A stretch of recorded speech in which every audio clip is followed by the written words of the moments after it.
এটি নীরবতার মধ্যে শুরু হয়, একটি একক কামড় বাতাসে ভাসে, সাধারণ, নিরীহ, কিন্তু যেই মুহূর্তে এটি আপনার ঠোঁট স্পর্শ করে সব কিছু বদলে যায়। আপনার মুখের অন্ধকারের ভেতরে একটি লুকানো সিস্টেম জেগে ওঠে, সেন্সর সক্রিয় হয়, পেশিগুলো টানটান হয়ে ওঠে, রসায়ন যুদ্ধের জন্য প্রস্তুত হয়। এটি শুধু খাওয়া নয়, এটি হজমের প্রথম সংকেত। দাঁতগুলো নেমে আসে, নিখুঁত, যান্ত্রিক, অপ্রতিরোধ্য। তারা চূর্ণ করে, ছিঁড়ে ফেলে এবং প্রাচীন দক্ষতায় পিষে ফেলে। কিন্তু এটি ধ্বংস নয়, এটি রূপান্তর। আপনার মাড়ির গভীরে লুকিয়ে থাকা স্নায়ুগুলো আপনার মস্তিষ্কের জরুরি বার্তা পাঠায়, খাদ্য শনাক্ত হয়েছে, সিস্টেম প্রস্তুত করো। মুহূর্তের মধ্যে গ্রন্থিগুলো সাড়া দেয়, লালা দৃশ্যটিকে ভরিয়ে তোলে, স্বচ্ছ, নীরব, শক্তিশালী। এটি শুধু তরল নয়, এটি উদ্দেশ্যে জীবন্ত। সেই তরলের ভেতরে অণুবীক্ষণিক উপাদানগুলো তাদের কাজ শুরু করে।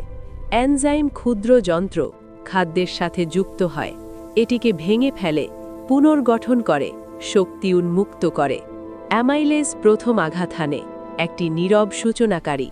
এটি জটিল স্টার্চ ভেঙে সরল শর্করায় পরিণত করে। যা একটি সাধারণ চিবাণু বলে মনে হয়, সেটি একটি শৃঙ্খল প্রতিক্রিয়ার শুরু, যা আপনার শরীরকে শক্তি যোগায়। কিন্তু এই প্রক্রিয়াটি শুধু যান্ত্রিক নয়, এটি আবেগীয়। স্বাদ, গঠন, স্মৃতি। আপনার মস্তিষ্ক শুধু খাদ্য প্রক্রিয়া করে না, এটি তা অনুভব করে। একটি পরিচিত স্বাদ স্বস্তি আনতে পারে, একটি হঠাৎ স্বাদ আনন্দ জাগাতে পারে, অথবা বিতৃষ্ণা। এই মুহূর্তে জীববিজ্ঞান এবং আবেগের সংঘর্ষ হয়।